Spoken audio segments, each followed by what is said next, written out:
Hi, welcome to this YouTube video.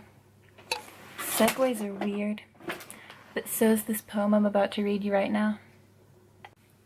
So much depends upon a red wheelbarrow glazed with rainwater beside the white chickens. Wow, poetry. Ha! So, what does it mean? Well, contrary to the popular belief that this poem was invented just to torture English students in hell, it's actually kind of deeper than that. Here's how, with another jump cut. The poem was written in the 1920s by William Carlos Williams. This is a picture of his face. He's cute, isn't he? Anyway, the Wheelbarrow poem has actually been the topic of a lot of weird and pretentious discussion, and its symbolism could be anything from capitalist versus communist to... what's that thing again? Murder! That's a fun thing to write about in a poem about a wheelbarrow and some chickens. Maybe the chickens aren't okay. Maybe the chickens are dead. Maybe the wheelbarrow isn't actually red. Maybe it's just red with the blood of my enemies. But I don't think the poem's that complicated, which actually seems to make everything a lot more complicated. See, there's this group of literary theorists called the Russian Formalists, and they sort of believe that we're all zombies that are walking around and we're basically unaware of everything that's happening in reality because we've seen everything before. How do air quotes work? And so they believe that literature is actually a way back to life. Yay. This pen, for example,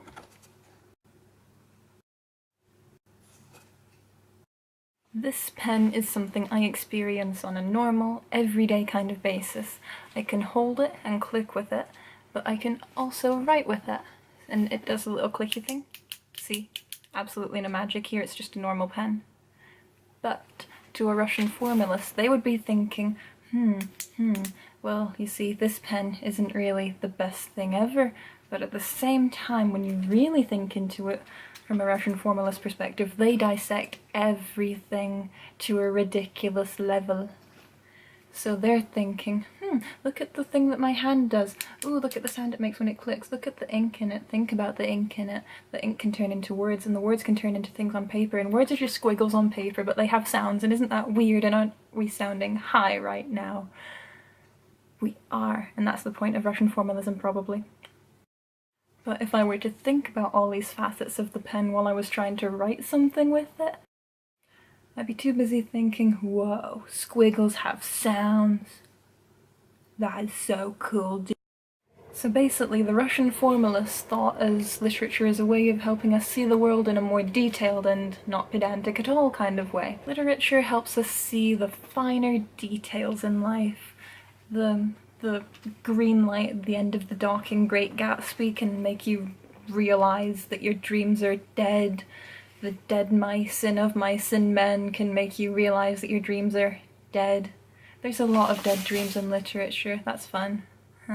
But the poem with the wheelbarrow, at least in my opinion as someone that's looked at it for about 10 minutes, like to make this video, is a bit like that. It's sort of letting you know that everything in life is unnecessary, and not that it will cause you pain, it's just going to be boring and something that happens to you.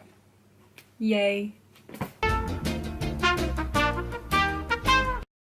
First, let's look at how the stanzas are written out.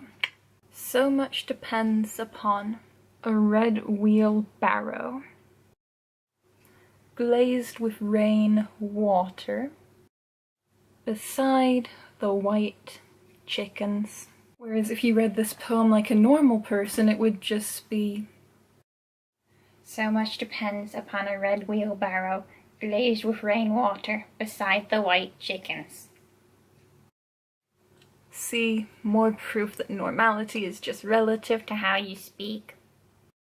Anyway, the important takeaway from that is basically the words rainwater and wheelbarrow are more split up than they would be usually in the English language. It's like the writer, whose name is William Williams, is deliberately trying to make this poem more pretentious than it already is, which is amazing but also annoying.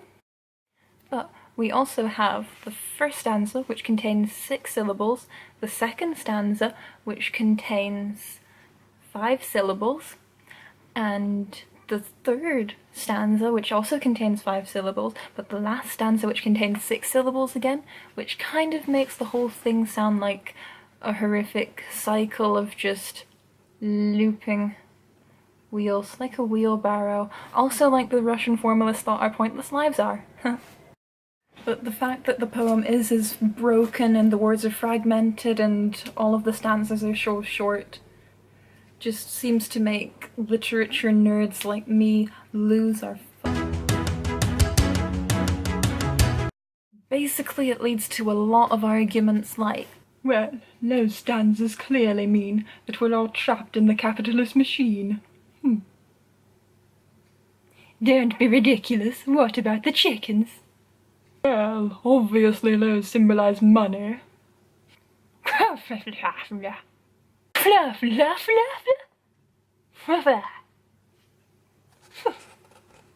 Some people just don't understand literature. But I think the poem's a lot like life. You see, you grow up and you're a kid and everything's simple, but then you grow up and you try and keep yourself being that kid, even though you're not that kid anymore. And if you haven't tried to capture your childhood again at some point, you are lying to yourself, and you need to subscribe to my videos because that's the only way that you'll find out the truth. You're an adult. Condolences. But who's gonna deal with all of these terrible things like wars and floods and famines and homelessness when we have all of these amazing distractions? Well, according to the Russian formalists, people that read a lot of literary works that have a high level of literariness, which is actually a word, and I love it so much. Life is made up of little distractions. The poem is also made up of little distractions because it's a really simple sentence. It's just about a red wheelbarrow. It's just next to some chickens. It might have been raining before. Does it matter? That's basically all the poem is. Just one sentence that people have gone fucking nuts over. Teacher, why is the wheelbarrow important, and why are we looking at such a dumbass poem? Well, me from the past that is actually just me in pigtails. The reason the wheelbarrow is important is because it's a wheelbarrow. It's like that dumb point I made earlier with the pen. Basically, if you're thinking about all of the things that your hand has to do in order to write the pen, and if you're thinking about what words are, and you're thinking about what ink does, everything just becomes so convoluted and complicated that you just can't write anything, and the thing is absolutely useless. Even though it never actually stops being the thing that it is. The fact that the wheelbarrow isn't in use makes it the most useful that it can possibly be. The wheelbarrow is more useful than you will ever be. When the wheelbarrow isn't in use and it's just there being a wheelbarrow, we can actually think about what it does and appreciate it for being the gardening tool it's also read that it is. You're here, the wheelbarrow is there, the chickens are also over there. And you're alive, and the wheelbarrow is a part of your experience of being alive, and that's great, and everything is great, and you should be grateful because greatness. You look past all of these distractions like your smartphone or the structure of the poem and the weird stanzas and the weird line breaks and everything. It's just a red wheelbarrow glazed in rainwater beside some white chickens, and it's a pretty mental image. Just like life is a pretty mental image for the entirety of it, even if it's also ugly. Or I'm completely wrong and it's about chicken genocide. Either way, that's the end of this episode of Pretentious Literature. Subscribe to my channel for more, or you can just dump some hate comments underneath and then subscribe so you can keep on spreading the cycle of hatred. Yay, YouTube. You know you want to.